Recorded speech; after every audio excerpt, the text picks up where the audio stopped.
Rima y más, el podcast de relaciones institucionales, market access, gestión sanitaria y sobre todo salud. Producido por Levin Public Health Affairs. El cambio climático es la mayor amenaza para la salud mundial del siglo XXI.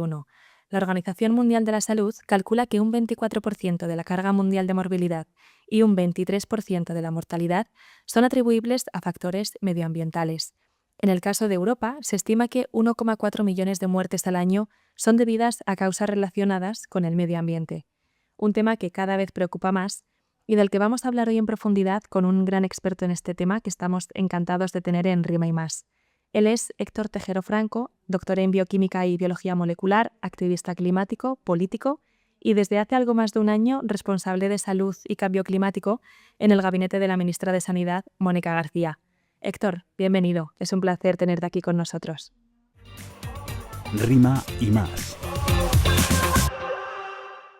Para poner en situación a nuestros oyentes, Héctor, y poder comprender el alcance del problema y la importancia de figuras como la tuya en el Ministerio, me gustaría que nos explicaras qué efectos tiene el cambio climático sobre la salud de las personas, o sea, hasta dónde nos puede afectar y cuál es realmente el impacto que puede tener sobre nosotros. Bueno, el cambio climático, como decías en la introducción, ¿no? Va a ser uno de los factores más importantes, si no el más importante, para la salud del siglo XXI, ¿no? El cambio climático nos afecta tanto de forma directa como indirecta. De forma directa, fundamentalmente, pues, a través del calor, las olas de calor, o por ejemplo, pues, como hemos visto recientemente, puede provocar eventos meteorológicos extremos como la Dana, que pueden provocar muchas muertes o generar incendios. Y luego, indirectamente, también el cambio climático pues, va a introducir una serie de empeoramientos si no se actúa, pues puede generar problemas en las cosechas que generen y aumento del precio de los alimentos. Eso redunda también en los determinantes sociales de la salud, ¿no? O también, por ejemplo, el aumento de enfermedades emergentes debido a cambios en el clima que hacen que enfermedades que antes tenían lugar en sitios más cálidos, pues ahora vengan a sitios como España, por ejemplo, ¿no? Esta misma semana, Héctor, el Ministerio de Sanidad ha formalizado su adhesión al manifiesto Avanzar hacia municipios más habitables y saludables, que es una iniciativa enmarcada en la campaña europea Clean Cities, y en este acto la ministra de Sanidad aseguraba que la contaminación del aire es el principal problema de salud pública de España debido a causas ambientales y es responsable de casi 25.000 muertes prematuras cada año. Me gustaría preguntarte en qué situación nos encontramos en España si nos comparamos pues, con otros países vecinos de la Unión Europea. Bueno, en España ha mejorado mucho, ¿no? No siempre es fácil comparar con otros países, pero es verdad que estamos mejor que otros países y sobre todo estamos mejor que hace 20 años, ¿no? Se está mejorando. Lo que pasa es que esto es siempre insuficiente porque sigue muriendo mucha gente por la contaminación y que, bueno, pues 24.000 personas al año es muchísima gente, ¿no? Y yo creo que España tiene que ir avanzando hacia modelos. Esta contaminación fundamentalmente se debe a el tráfico rodado, a los coches, digamos, y en las grandes ciudades y también un poco a las calefacciones, y España debe ir pues, en la línea esta de reducir la contaminación y reducir las emisiones en el cambio climático hacia ciudades donde prime el transporte, donde se puede ir andando a muchos sitios, ¿no? Las llamadas ciudades de 15 minutos, que tenga más facilidad a utilizar la bici para que la quiera utilizar, o el transporte público, y apostar por la movilidad eléctrica, que estamos un poco retrasados. Y creo que todo eso pues, puede hacer no solo que luchar contra el cambio climático, es la otra gran crisis de salud pública desde un punto de vista ambiental, pero también con la contaminación, ¿no? Que, como digo, eso es un impacto muy grande. En 2023 se creó el Observatorio de la Salud y el Cambio Climático para poder analizar y evaluar pues, todo este impacto, ¿no? del cambio climático en la salud de la población. Háblanos un poquito de su funcionamiento y de esos grupos de trabajo que se han creado para mejorar esta. Sí, el Observatorio de Salud y Cambio Climático se creó por impulso de Teresa Rivera cuando estaba en el gobierno y el Ministerio de Sanidad entonces, en 2023. Y lo que hemos hecho este año ha sido dotarle de contenido junto al. Es un órgano de coordinación interministerial en que estamos Ministerio de Transición Ecológica, el Ministerio de Ciencia, y lo lidera el Ministerio de Sanidad, y lo que hacemos es coordinamos a todas las partes del gobierno que están en toda la cadena, digamos, de la investigación, desde la investigación hasta la puesta en práctica en materia de salud y cambio climático. Lo que hacemos en el observatorio es generar grupos de trabajo donde están implicados científicos, administraciones, sociedad civil, sobre diferentes temas de relevancia. Ahora mismo tenemos 3 formados. El primero es de temperaturas extremas, porque en España lo que es impactos climáticos, lo más importante es el calor. Son como entre 2.000 y 3.000 muertes atribuibles cada año. Luego tenemos otro para hablar de comunicación y salud y cambio climático, es decir, para mejorar la manera en que todos aquellos que comunican en este tema, desde medios de comunicación, desde los meteorólogos, pero también los profesionales sanitarios o las propias administraciones, sepan cuál es la manera más eficaz de comunicar los impactos del cambio climático en la salud para que la gente se adapte. Y finalmente tenemos un grupo de trabajo junto con el Instituto Nacional de Salud y Seguridad en el Trabajo, de salud laboral y cambio climático, porque el ámbito de lo laboral es muy importante para puede tener muchos impactos el cambio climático, seguramente el calor, pero no solo, y donde más es un ámbito donde hay que adaptar mucho la legislación existente para que se adapte a estas nuevas condiciones del cambio climático que vienen en el futuro. Y lo que hacemos en ese grupo es pensar y tratar de ayudar a los que tienen que hacer estas normativas para que tengan en cuenta el cambio climático. Y recientemente participaste en nuestros Living Talks y nos comentabas que se está creando un nuevo grupo de salud mental, ¿no? Para vincular un poco ese impacto del cambio climático con la salud pues psicológica de las personas. ¿Cómo estáis trabajando en este sentido? ¿Qué relación existe con la salud mental y este impacto negativo del cambio climático? Pues inicialmente íbamos a generar un grupo de salud mental y cambio climático. Lo que pasa es que a resultas de la DANA, uno de los impactos que más nos tememos, como después de cualquier catástrofe, es impactos de la salud mental a medio plazo en la población, ¿no? O sea, la gente que ha sobrevivido y que ha sufrido una DANA, pues además de, no solo por el impacto de la propia DANA, sino por los cambios que se producen en su vida, la pérdida de trabajo, de seres queridos, de viviendas incluso, puede generar unos impactos de salud de medio plazo, y hay que reforzar los sistemas de salud mental en esas zonas. Y lo que se ha hecho, se han creado unas unidades de salud mental de emergencias que no solo sean para la DANA, sino que ya la tenemos para cualquier catástrofe de tipo climático, ¿no? Que actúan sobre el terreno, pues para ayudar a los servicios de médicos que existen ya allí a tratar con este, digamos, aumento, o para generar dinámicas comunitarias que faciliten que la gente aborde estos problemas. Y la tarea del Observatorio de Salud y Cambio Climático ahí, porque estas unidades de salud mental están capitaneadas por el Comisionado de Salud Mental, va a ser intentar ayudarles para entender si el cambio climático genera una especificidad en esas catástrofes que hay que tener en cuenta, ¿no? Y estamos en contacto con grupos de la OMS para ver cómo se tratan en otros países el efecto de las catástrofes climáticas en la salud mental, que estamos todos los países, aprendiendo un poco sobre la marcha, y esa va a ser nuestra tarea. Hemos hablado, Héctor, de cómo afecta el cambio climático a la salud, pero ¿cómo afecta lo que hacemos por la salud, ¿no? El funcionamiento del sistema sanitario en el cambio climático? ¿Qué impacto producimos? Pues el sistema sanitario global, ¿no? Todo el conjunto, todas las cosas que hacemos y que producimos para mejorar la salud de las personas en los centros sanitarios, tiene un impacto alto sobre el planeta, ¿no? Se calcula que son como un 4,4% de todas las emisiones de efecto invernadero. Eso sería el quinto país del mundo si fuese un país, pero son emisiones fundamentalmente indirectas que se producen pues en la fabricación y transporte de medicamentos, de máquinas, máquinas diagnósticas, o del tratamiento de residuos. Entonces, lo que digamos es un impacto muy alto que se tiene que tener en cuenta, y desde el Ministerio de Sanidad lo que estamos haciendo es intentar trabajar en reducir ese impacto y que el Sistema Nacional de Salud sea sostenible, ¿no? Y que en esa idea del primum non nocere, ¿no? De primero no hacer daño, pues que lo primero que haga que los sistemas sanitarios, aparte de estar adaptados al cambio climático, también contribuyan lo menos posible tanto al cambio climático como a la contaminación. España ha dado un paso decisivo con el anteproyecto de ley de garantías y uso racional de los medicamentos y productos sanitarios, que por primera vez sitúa la sostenibilidad ambiental como uno de los ejes centrales de la política farmacéutica a nivel nacional. ¿Qué retos va a plantear estos nuevos criterios de sostenibilidad en el ámbito de los medicamentos? Lo que propone la nueva ley del medicamento es que los medicamentos en esta huella del sector sanitario que decíamos suponen como un 20 o un 30% de la huella de carbono total del sistema sanitario, ¿no? Del conjunto de las emisiones que produce.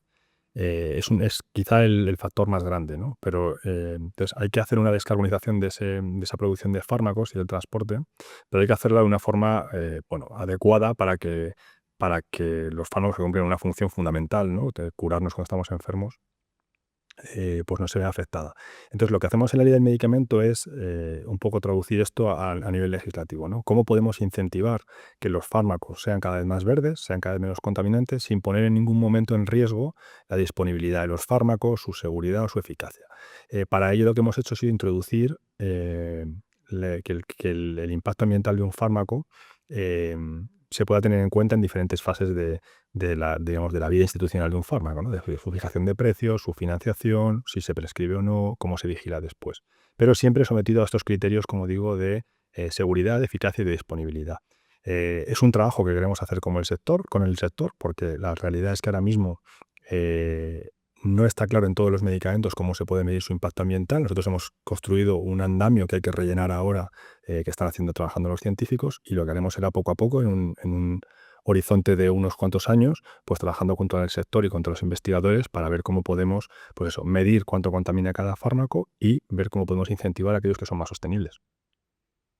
Varias comunidades autónomas, hablando un poco de la descarbonización, ¿no?, del sistema sanitario, han desarrollado estrategias propias para reducir pues, esa huella de carbono, ¿no? En el caso pues, de hospitales y centros sanitarios, que al margen de los medicamentos pues, también tienen un impacto, ¿no?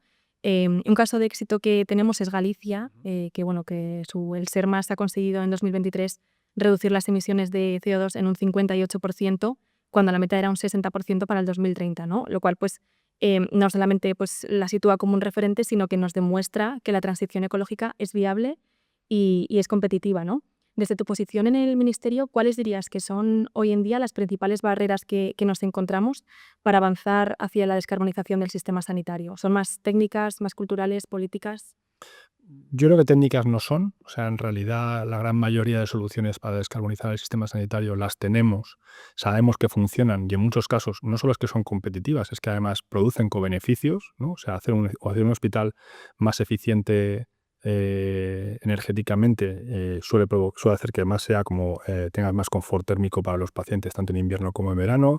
Poner paneles solares supone un ahorro de energía y creo que estamos en una parte de mitad de barreras culturales e institucionales, ¿no? Lo que estamos viendo nosotros es que, como por ejemplo pasa en el caso de Sergas, pues donde tienen gente muy preocupada y muy involucrada por el medio ambiente, avanzan, y donde no hay gente que o no está en las posiciones adecuadas, pues no es que no avancen, pero van un poco más lentos. Y yo creo que la tarea del Ministerio de Sanidad aquí es un poco enseñar, o sea, coger la experiencia de los que ya lo están haciendo bien y enseñárselo a la gente que aún tiene que dar pasos adelante, ¿no? Por eso creo que y hay una serie de barreras, digamos, culturales, pues porque no está dentro de la cultura organizacional o institucionales, porque no se están dando los incentivos adecuados, que se pueden superar. Y lo bueno de tener un sistema tan descentralizado como el nuestro es que pues algunos avanzan más rápido, otros van un poco más intermedios, y enseguida la tarea que queda por delante es que se comparte información entre ellos y que lo que ya vemos que funciona, pues que se ponga en marcha en el resto de sitios. Hemos hablado de España, ¿no?, y de qué medidas estamos implementando pues, aquí desde el Ministerio de Sanidad, pero en Europa también se está intentando avanzar en este sentido con iniciativas pues, como el Green Deal, el Informe Draghi o la Brújula de la Competitividad Europea. Esta última pretende ser como una guía, ¿no?, hacia una economía más sostenible y subraya la importancia de acelerar la transición ecológica y digital en ámbitos clave, pues, como es la salud, para garantizar avances reales hacia la neutralidad climática y la autonomía europea. ¿Crees que son suficientes los esfuerzos que se están haciendo desde Europa y que lograremos cumplir el objetivo del Green Deal de alcanzar la neutralidad climática en 2050? Bueno, yo siempre digo que todo lo que hagamos en este tema es insuficiente, pero todo lo que se haga es necesario, ¿no? Entonces creo que la brújula competitividad es una buena brújula, creo que se podría ir más allá, pero la verdad es que las condiciones políticas en Europa, pues bueno, son las que son. Yo creo que tenemos que España lo que tiene que hacer es seguir haciendo lo que lleva haciendo mucho tiempo en este tema, que es liderar.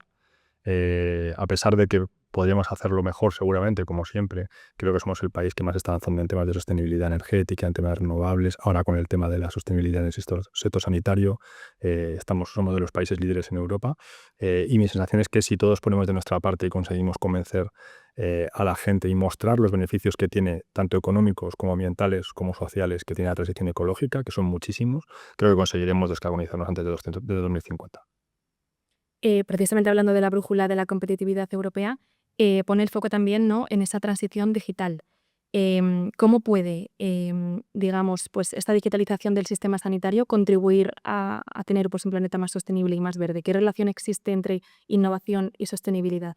Bueno, yo creo que quizá la manera más evidente es como si somos capaces de, a través de la digitalización, reducir desplazamientos de cualquier tipo, siempre va a ser mayor la sostenibilidad, ¿no?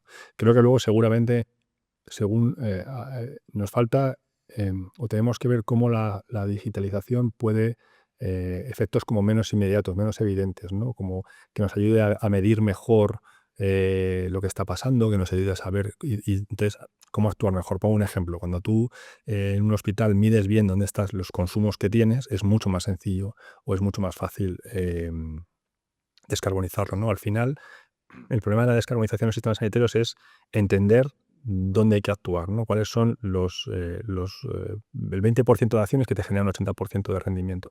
Y creo que eso la digitalización sí puede ayudar. Si conseguimos entender en diferentes sitios o en diferentes hospitales, en algunos, o en centros sanitarios, o qué medicamentos contaminan más, y eso la digitalización nos ayuda a esto, podremos actuar más eficientemente. Como población, Héctor, ¿crees que estamos lo suficientemente concienciados pues, con los efectos que tiene el cambio climático, ya no solamente en nuestra salud, sino en general, ¿no? El impacto que tiene a nivel global? ¿Crees que hay suficiente conciencia o que nos queda todavía España es uno de los países, recorrer? España es uno de los países más concienciados de la existencia y de la realidad del cambio climático y que somos, digamos, no es un fenómeno natural, sino que es un fenómeno causado por las emisiones que provocamos al funcionar como sociedad. Pero creo que falta en mucha gente darse cuenta de la urgencia de la urgencia que tenemos que tener, ¿no? Y mi sensación es que no todo el mundo está entendiendo todavía los impactos en la salud. Poco a poco se van haciendo, vamos aprendiendo de lo que nos va pasando, ¿no? Y es difícil con estos veranos que tenemos y con fenómenos como la DANA no darse cuenta de los impactos sobre la salud que tiene el cambio climático, pero aún queda un camino por recorrer. Y creo que ahí el sistema sanitario tiene, o la perspectiva de la salud, de los impactos en salud del cambio climático, es una buena palanca como para introducir la conciencia del cambio climático en la población, singularmente los profesionales sanitarios que hablan mucho con pacientes, dan muchos consejos médicos al día y ahí seguro que más de 1 millón se calcula y ahí seguro que pueden hacer como, bueno, pues concienciar a la gente tanto para protegerse como para que sean conscientes de que no hay personas sanas en un planeta enfermo. Eres coautor, Héctor, de un libro que se titula ¿Qué hacer en caso de incendio? Manifiesto por el Green Deal. Y en él hablas de una transición ecológica justa, ¿no? Que es algo muy relacionado con los determinantes sociales de la salud que afectan pues, a todas las áreas. ¿Cómo podemos asegurar que la transición ecológica, ¿no? y la descarbonización del sistema no deje a nadie atrás? Bueno, depende mucho de qué estés descarbonizando, ¿no? O sea, yo creo que, claro, al final hablamos de descarbonización, de transición ecológica como un todo, pero luego cada sector es un mundo, ¿no? Lo más importante yo creo que es, bueno, pues hacer que las medidas de sostenibilidad no sea solo una cosa para las clases medias y para las personas que tengan más nivel adquisitivo, ¿no? Que los productos más sostenibles no sean más caros, que haya un esfuerzo por parte de las administraciones y por parte del Estado para generar desde ciudades o medios de transporte que sean sostenibles y que sean asequibles, ¿no? Que lo que quizás sería lo más importante. Y también, por ejemplo, que aquellos sectores que se van a descarbonizar, pues que se generen nuevos empleos, que haya mecanismos de pasar de algunos sectores contaminantes, la gente no pierda un empleo y dejarla abandonada, ¿no? En el sistema de salud yo creo que la mejor forma de que sea una descarbonización justa es que trabaje para todos y que impacte y que tenga mucho en cuenta estos determinantes sociales de la salud. En nuestro caso, como el sistema de salud de España público es muy bueno y es muy resistente, quizá es muy difícil que sea injusto si lo hacemos bien, ¿no? Pero creo que en otros sectores hay que hacer un esfuerzo mayor y sobre todo es importante porque si la transición ecológica no es justa, lo que no va a ser es rápida, porque generará tantas resistencias y tantos conflictos que, digamos, que al final ralentizará la transición. Y yo creo que hacer las cosas bien y hacer las cosas justas y que nadie se sienta que se le abandona y y que todo el mundo reciba los beneficios de la transición ecológica, que son muchísimos, es la mejor forma de que sea rápida. Bueno, Héctor, estamos ya llegando al final y después de hablar, ¿no? de objetivos, iniciativas y prioridades que tenéis desde el Ministerio, me gustaría hacerte una pregunta un poquito más personal en relación con tu trabajo, que es que de todos los retos que tenéis por delante y todos los proyectos que se están poniendo en marcha relacionados con salud y medio ambiente, ¿cuál es el que más ilusión te hace? Aquel con el que digas, si cumplimos esto, yo me doy por satisfecho como asesor en el gabinete de la ministra.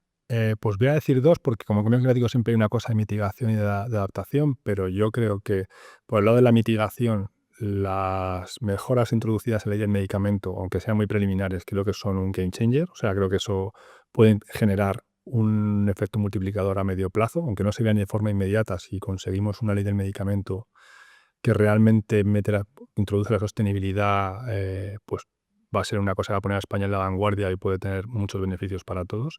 Y a nivel de adaptación, mi obsesión es un poco mejorar los sistemas de aviso de calor, ¿no? Que seamos capaces de hacer entender a la gente cuándo se tiene que proteger y cómo se tiene que proteger. Y esto es tener mejores sistemas de avisos y mejor comunicación de los efectos del calor en la salud, que es lo más importante, yo creo que el efecto de salud más importante, además sobre personas que son especialmente vulnerables, como personas mayores, personas con enfermedades crónicas, y hay que hacer un esfuerzo. En este caso, mira, por ejemplo, cuando hablamos de transición justa, quizá la transición justa en este caso es centrarse en esas personas que son mucho más vulnerables a los impactos del calor, y esa es como mi gran obsesión, digamos, en el ministerio. Para terminar, Héctor, siempre os pedimos que lancéis una pregunta ciegas al siguiente invitado y antes de formular tú una, me gustaría que respondas a la que planteó nuestra última entrevistada, Nuria Ruiz Hombre Bueno, directora general de Salud Digital en la Consejería de Digitalización de la Comunidad de Madrid. ¿Qué líneas de actuación consideran que son las más importantes para disminuir las listas de espera en el ámbito sanitario? Sé que no es Sí. nada relacionado con tu ámbito de trabajo, pero bueno, es un tema que al final nos afecta a todos los usuarios de la sanidad pública y seguro que tienes algo que aportar. Bueno, yo creo que, digamos, sin ser un experto, creo que cosas que está haciendo el Ministerio de Sanidad, como mejorar las condiciones de los profesionales a través del Estatuto Marco, para que haya, ¿no? Existe una crisis general en Europa de pérdida de talento sanitario que abandona por malas condiciones profesionales, y creo que hay que hacer lo posible por retenerlo, y también invertir más, aunque eso no cabe dentro de nuestras competencias, pero invertir más en los sistemas nacionales, en la atención primaria. Se ha hecho un plan de atención primaria del Ministerio que es el corazón, como decimos nosotros. No es una gente que te diga un hospital, sino que es realmente el corazón del sistema. Y además, bueno, nosotros desde el Ministerio nos hemos prometido que íbamos a hacer una ley de listas de espera y seguramente la acabemos haciendo. Ahora, Héctor, te voy a pedir que lances tú una pregunta al próximo invitado, que puede ser pues, sobre gestión sanitaria, sobre la relación entre cambio climático y salud, algo más personal que nos permita conocerle mejor, lo que tú quieras. Yo siempre diría la misma, que es qué puedes hacer tú dentro de tu ámbito profesional o en tu ámbito de gestión o lo que te dediques como profesional para reducir los impactos de ese sector en la crisis ecológica, en el cambio climático o reducir los impactos ambientales. Pues tomamos nota, Héctor, y nos guardamos tu pregunta para el próximo invitado. Y ahora sí, hemos llegado al final. Muchísimas gracias por estar hoy con nosotros. Ha sido un placer charlar contigo sobre un tema tan importante, ¿no? Y tan interesante y conocer de primera mano pues, todas las medidas que se están implementando desde el Ministerio de Sanidad para intentar avanzar hacia un mundo un poquito más verde y un poquito menos gris, ¿no? Muchas gracias, es un placer. Y con esto nos despedimos hasta el próximo episodio de Rima y Más, el primer podcast de España sobre gestión sanitaria, asuntos públicos, acceso al mercado y, como siempre decimos, sobre todo, salud. Y mientras tanto, si no quieres perderte nada de lo que ocurre en el sector sanitario, recuerda seguirnos en redes sociales. Muchas gracias por escucharnos.